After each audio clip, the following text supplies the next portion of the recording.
20 años. Probé por primera vez la marihuana a los 17. La probé en el peor lugar de acá de Bogotá, que es la calle de la L. La probé por simple curiosidad. Yo probé el alcohol a los 12 años, pero luego por curiosidad y por un amigo probé la marihuana. Probé también inhalantes, probé el boxer, el tiner, probé la salvia divinorum, probé los hongos y finalmente caí en la cocaína. Mi consumo de drogas comenzó a los 14 años de vida.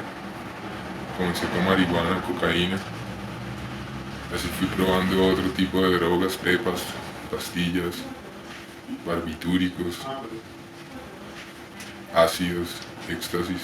De ahí salí a la calle a consumir heroína directamente. Estos testimonios son reales.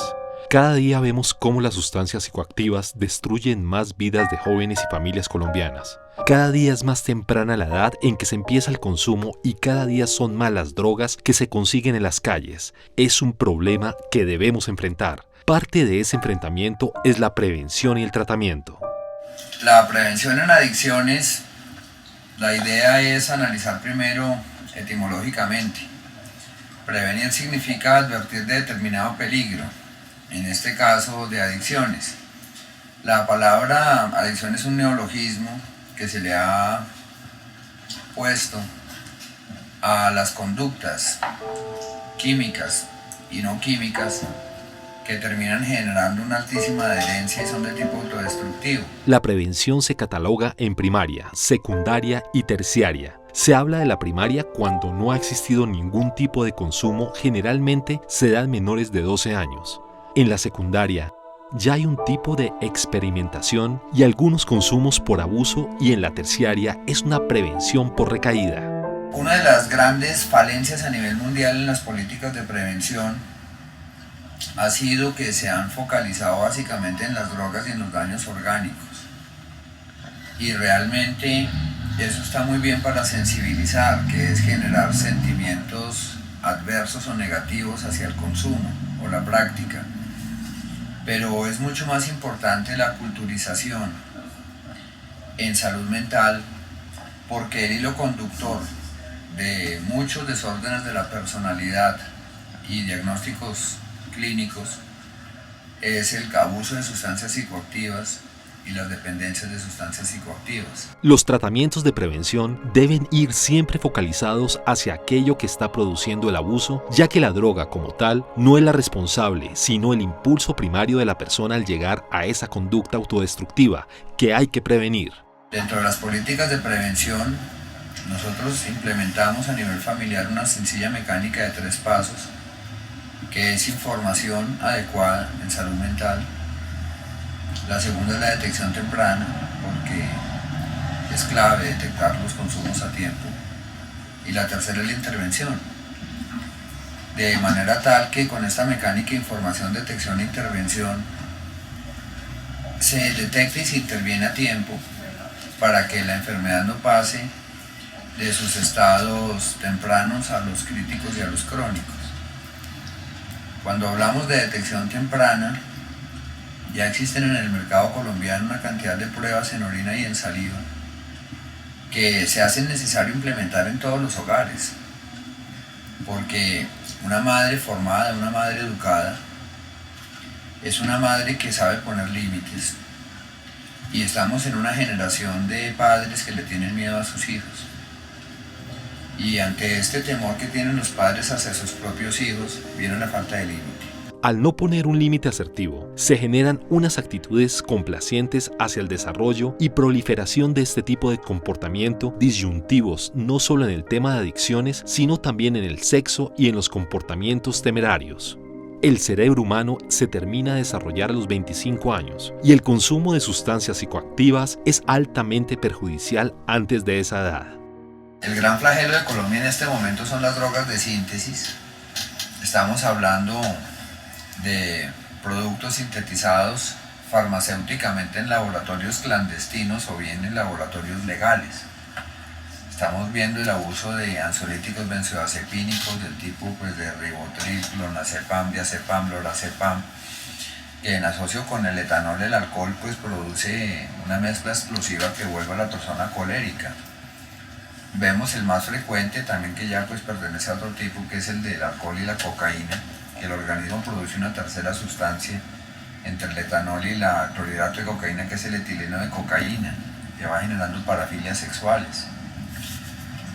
Y vamos viendo en estos muchachos que el abuso del éxtasis y el abuso del LSD ya es una constante, y los indicadores nuestros son impresionantes. Hace 5 años atendíamos escasamente a un paciente con sobredosis de LSD. Hoy en día estamos atendiendo aproximadamente 10 episodios psicóticos por año derivados del abuso de LSD. En los jóvenes existen muchas fallas a nivel de comunicación, tanto social como familiarmente, donde hay padres que probaron las drogas como la marihuana y no ven nada malo que sus hijos las consuman, como creando la dependencia. Y de esta forma incursionan en sustancias más fuertes como la cocaína hasta terminar metidos en la heroína. Hoy en día estamos tratando pacientes de heroína casi como la misma frecuencia que los de cocaína. ¿Cómo influyen las drogas en los comportamientos abandónicos? ¿Cómo las drogas influyen en las desconexiones cerebrales entre las neuronas? ¿Cómo las drogas eclosionan enfermedades mentales que están de base genética y sin el consumo nunca van a salir a flor de piel? No se hacen nunca los síntomas floridos, como es el caso del esquizoafectivo, trastorno afectivo bipolar y las esquizofrenias. Y eso es por falta de políticas claras, lineamientos, falta de educación, de información. Los estereotipos que se están fijando a través del cine y la televisión de personas consumidoras exitosas. Eso va calando en los jóvenes y van asociando el éxito con el consumo.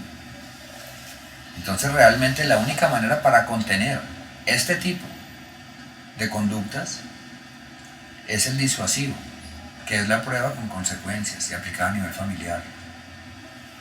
Ya existen pruebas en el país hasta de 12 componentes. Ya pronto estarán en las droguerías, disponibles para todas las familias. Y si el muchacho se niega, pues no hay privilegios. No hay plata para salir, no hay salidas, no hay permisos. Y si el muchacho accede, pues tiene sus privilegios. Pero al muchacho hay que enseñarle lo que es el no, que es algo que se ha olvidado. Y las personas que no aprenden a recibir el no, no generan una adecuada tolerancia ante la frustración. Y van a ser personas mediocres y frustradas en su vida, porque no se pueden poner el no a sí mismos. Hay que enseñarles el valor de los valores interiores. Entonces una buena política de prevención no se basa en el contenido de las drogas, en el efecto, porque cada vez hay drogas nuevas.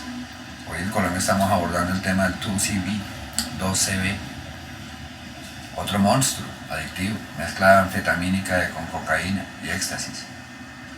La bolsita la están comprando los muchachos en 180.000 pesos, roban a la familia, carterean a la mamá, y esa mezcla enloquece sexualmente a las niñas. Vemos muchachitos en relaciones homosexuales sin tener la inclinación homosexual. Es decir, que las drogas no son otra cosa que una lepra espiritual, una lepra emocional. En cuanto a tratamientos, hoy en día hay un sinnúmero de métodos, unos más eficaces que otros, pero para que tengan éxito deben estar enfocados en la persona como tal y no en la sustancia. Nuestro tratamiento es un tratamiento integral, es decir, no solamente trabajamos desde una óptica como la psiquiatría, sino también desde otras perspectivas como la parte de vista psicológica, psiquiátrica, familiar, trabajo social, la desintoxicación, pero algo muy importante es la parte de vista espiritual. Cuando agarramos todos estos puntos de vista y los enfocamos al enfermo, vemos que la tasa de resultado es mucho más efectiva. No tenemos una doctrina especial. Hemos visto que todo lo que funciona en ciertas personas no puede funcionar para otros. Al contrario, puede ser dañino. Entonces el tratamiento realmente tiene que ser muy enfocado a cada patología, pero generalmente constituye ese tipo de ramas y este tipo de tratamientos. El tratamiento de un adicto se basa en el diagnóstico. Hay que investigar cuáles son las necesidades del paciente que está buscando suplirlas con las drogas.